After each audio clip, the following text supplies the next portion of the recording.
ये आकाशवाणी रायपुर है। प्रादेशिक समाचार बुलेटिन के साथ मैं शशिकांत यादव।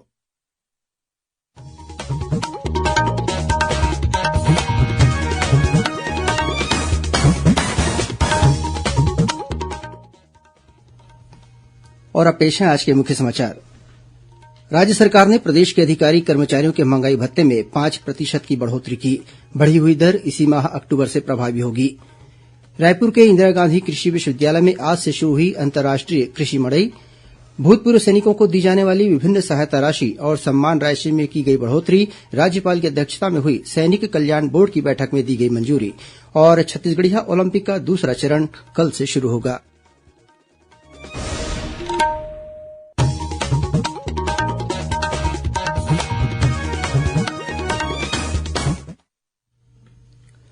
अब समाचार विस्तार से। राज्य सरकार ने प्रदेश के अधिकारी कर्मचारियों के महंगाई भत्ते में 5% की बढ़ोत्तरी की है।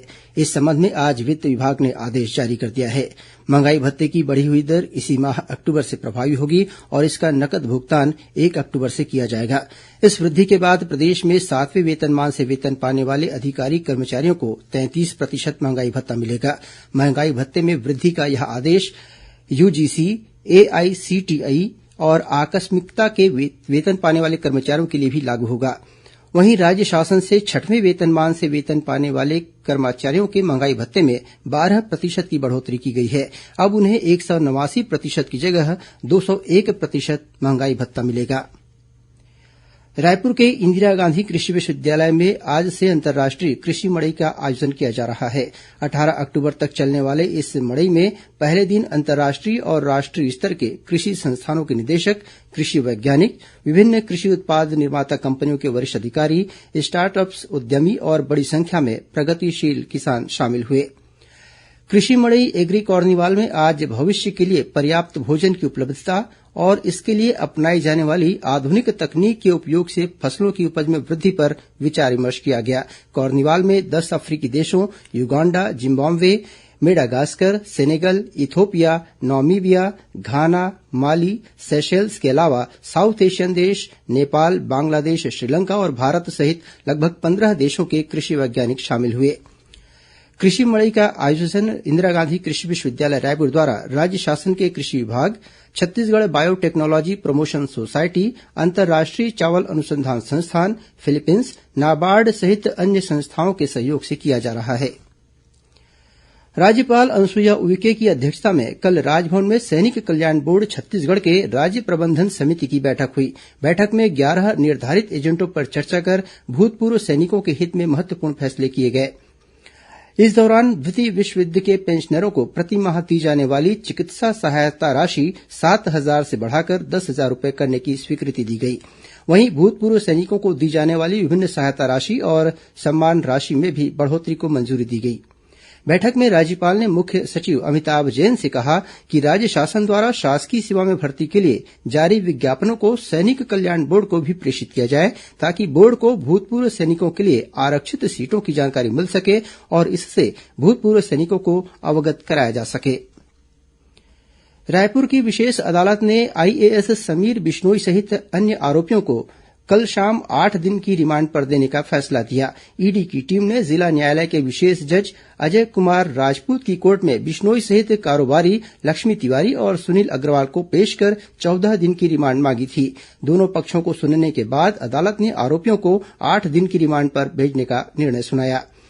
इस बीच ईडी की टीम आज रायगढ़ कलेक्टर रानू साहू के साथ उनके बंगले पर पहुंची। उनकी मौजूदगी में बंगले को खोला गया और दस्तावेजों की जांच की गई। गौरतलब है कि बीते 11 अक्टूबर को ईडी की टीम ने कलेक्टोरेट बंगले में दबिश दी थी, लेकिन कलेक्टर रानू साहू के वहां नहीं होने के कारण बंगले को सील कर दिया गया था। कोरिया जिले के कुछ इलाकों में आज सुबह भूकंप के झटके महसूस किए गए। नेशनल सेंटर फॉर सिस्मोलॉजी के मुताबिक रिक्टर पैमाने पर इसकी तीव्रता 4.8 मापी गई। इसका केंद्र अंबिकापुर से 65 किलोमीटर दूर और जमीन से 10 किलोमीटर अंदर बताया जा रहा है।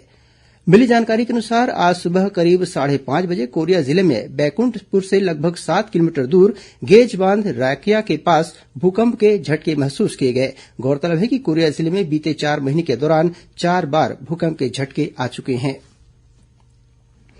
कोरिया जिले की नवीन तहसील पोंड़ी बचरा का आज शुभारंभ हुआ। इसका शुभारंभ संसदीय सचिव और बैकुंठपुर विधायक अंबिका सिंहदेव ने किया। कार्यक्रम में लोक निर्माण और जिले के प्रभारी मंत्री ताम्रध्वज साहू भी वीडियो कॉन्फ्रेंसिंग के माध्यम से शामिल हुए। नए तहसील कार्यालय के शुरू होने से इस क्षेत्र की 33 ग्राम पंचायतों के लोगों को राजस्व मामलों के निराकरण में सुविधा मिलेगी। छत्तीसगढ़ राज्य विधिक सेवा प्राधिकरण द्वारा कल 15 अक्टूबर को केंद्रीय जेल रायपुर में राज्य स्तरीय वृहद जेल लोक अदालत का आयोजन किया जाएगा। इस दौरान राज्य की विभिन्न जेलों में निरूद्ध बंदियों की रिहाई के संबंध में विभिन्न अदालतों में लंबित प्रकरणों का निराकरण सुनिश्चित किया जाएगा। जेल लोक अदालत का शुभारंभ छत्तीसगढ़ उच्च न्यायालय के न्यायाधीश और छत्तीसगढ़ राज्य विधिक सेवा प्राधिकरण के कार्यपालक अध्यक्ष न्यायमूर्ति गौतम भादुड़ी करेंगे। प्रादेशिक समाचार आप आकाशवाणी रायपुर से सुन रहे हैं। और अब आगे बढ़ते हैं बाकी के समाचारों की ओर।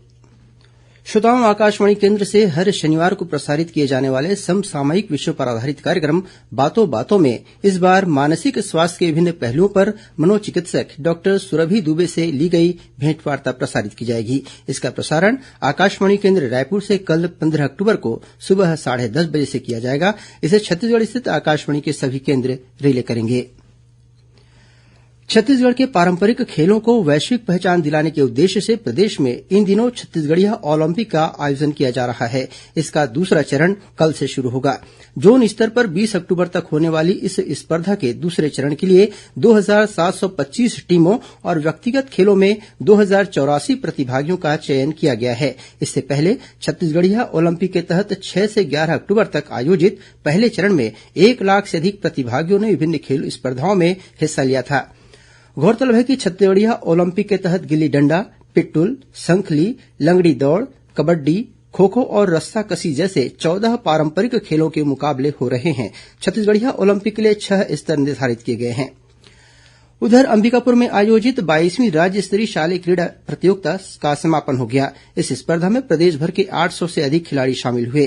प्रतियोगिता में पहला स्थान दुर्ग संभाग ने प्राप्त किया, वहीं रायपुर दूसरे और सरगुजा संभाग तीसरे स्थान पर रहा। मुंगेली में भारतीय जनता पार्टी अनुसूचित जाति मोर्चा के प्रदेश अध्यक्ष नवीन मार्कंडे और विधायक पुन्नूलाल मोहले ने मोर्चा की जिला कार्य समिति की बैठक ली।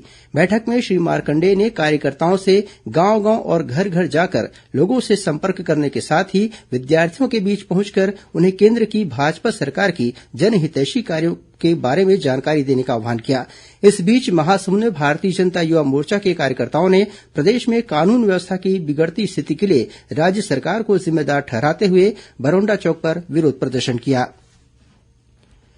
प्रदेश के उद्योग मंत्री कवासी लखमा ने कल कोंडागांव जिले के पतोड़ा में शहीद शिवलाल नेताम की प्रतिमा का अनावरण किया। उन्होंने उन्हें अपनी श्रद्धांजलि अर्पित की। इस मौके पर श्री लखमा ने माध्यमिक शाला पतोड़ा का नामकरण शहीद शिवलाल नेताम के नाम पर करने की घोषणा की। गौरतलब है कि केंद्रीय रिजर्व पुलिस बल सीआरपीएफ के जवान शिवलाल नेताम अप्रैल 2020 में जम्मू कश्मीर के अनंतनाग जिले में आतंकवादियों के साथ हुई मुठभेड़ में शहीद हो गए थे। और अब पेश है मौसम का हाल। छत्तीसगढ़ से मानसून की विदाई शुरू हो रही है। दक्षिण पश्चिम मानसून की विदाई रेखा आगे बढ़ते हुए पेंड्रा रोड तक पहुंच गई है। हालांकि बंगाल की खाड़ी से आ रही नमी के कारण कल प्रदेश के कुछ स्थानों पर हल्की से मध्यम वर्षा होने की संभावना है।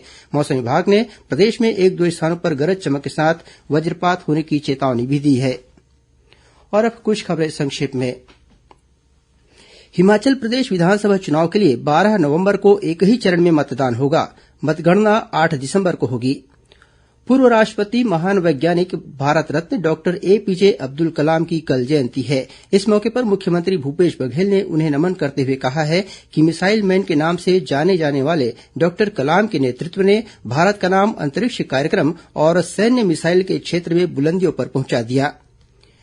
रेलवे द्वारा 75वें अंतर्राष्ट्रीय वार्षिक निरंकारी संत समागम के अवसर पर अमृतसर विशाखापत्तनम हीराकुंड एक्सप्रेस का अस्थायी ठहराव 5 से 25 नवंबर तक उत्तर रेलवे के दिल्ली रेल मंडल के भोड़वाल माजरी स्टेशन में दिया जाएगा।